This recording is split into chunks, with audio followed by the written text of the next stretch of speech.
Sesudah itu naiklah Yesus ke dalam perahu, lalu menyeberang. Kemudian sampailah ia ke kotanya sendiri. Maka dibawa oranglah kepadanya seorang lumpuh yang terbaring di tempat tidurnya. Ketika Yesus melihat iman mereka, berkatalah ia kepada orang lumpuh itu, "Percayalah, hai anakku, dosamu sudah diampuni." Saya percaya, Tuhan. Maka berkatalah beberapa orang ahli Taurat dalam hatinya, Ia menghujat Allah. tetapi Yesus mengetahui pikiran mereka, lalu berkata, Mengapa kamu memikirkan hal-hal yang jahat di dalam hatimu? Manakah lebih mudah, mengatakan dosamu sudah diampuni, atau mengatakan bangunlah dan berjalanlah?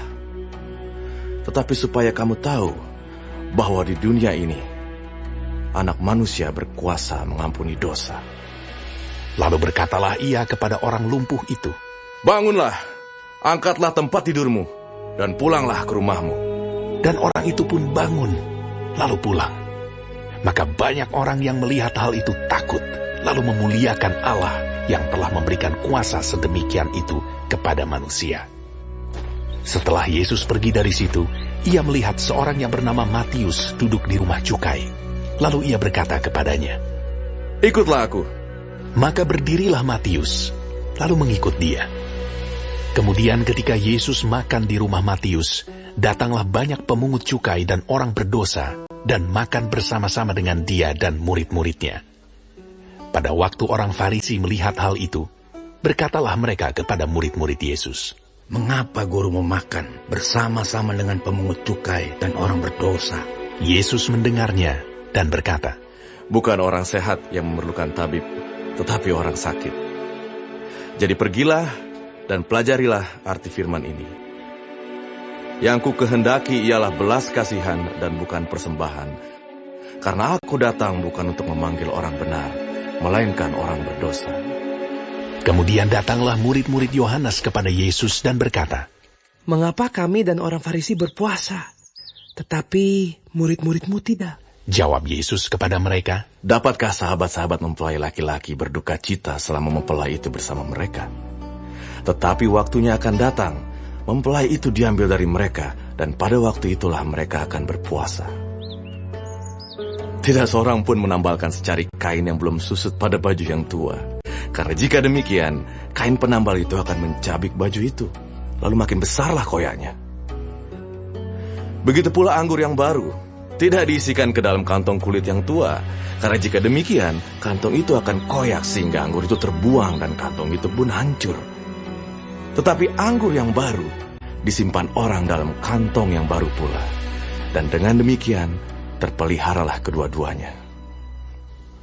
Sementara Yesus berbicara demikian kepada mereka, datanglah seorang kepala rumah ibadat, lalu menyembah dia dan berkata, Anakku perempuan baru saja meninggal. Tetapi datanglah dan letakkanlah tanganmu atasnya, maka ia akan hidup. Lalu Yesus pun bangunlah dan mengikuti orang itu bersama-sama dengan murid-muridnya. Pada waktu itu, seorang perempuan yang sudah 12 tahun lamanya menderita pendarahan, maju mendekati Yesus dari belakang dan menjamah jumbai jubahnya. Karena katanya dalam hatinya, Asal ku jamah saja jubahnya, aku akan sembuh. Tetapi Yesus berpaling dan memandang dia, serta berkata, Teguhkanlah hatimu, hai anakku.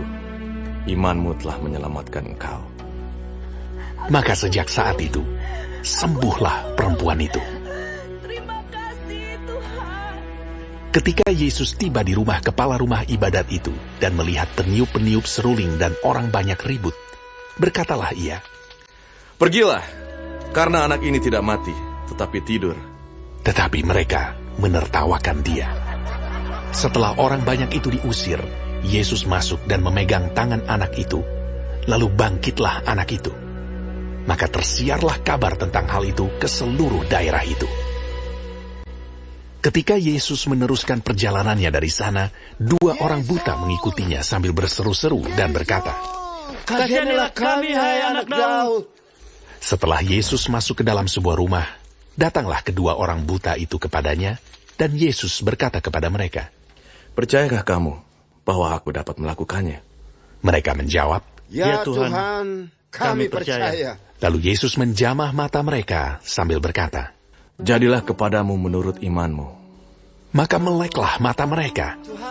Dan Yesus pun dengan tegas berpesan kepada mereka, katanya, Jagalah, supaya jangan seorang pun mengetahui hal ini. tetapi mereka keluar dan memasyurkan dia ke seluruh daerah itu. Sedang kedua orang buta itu keluar, dibawalah kepada Yesus seorang bisu yang kerasukan setan. Dan setelah setan itu diusir, dapatlah orang bisu itu berkata-kata. Maka heranlah orang banyak, katanya, Yang demikian belum pernah dilihat orang di Israel. tetapi orang Farisi berkata, Dengan kuasa pengurus setan, dia mengusir setan. Demikianlah Yesus berkeliling ke semua kota dan desa. Ia mengajar dalam rumah-rumah ibadat dan memberitakan Injil Kerajaan Sorga, serta melenyapkan segala penyakit dan kelemahan. Melihat orang banyak itu, tergeraklah hati Yesus oleh belas kasihan kepada mereka, karena mereka lelah dan terlantar seperti domba yang tidak bergembala. Maka katanya kepada murid-muridnya, Tuayan memang banyak, tetapi pekerja sedikit. Karena itu mintalah kepada Tuan yang empunya tuayan, supaya ia mengirimkan pekerja-pekerja untuk tuayan itu.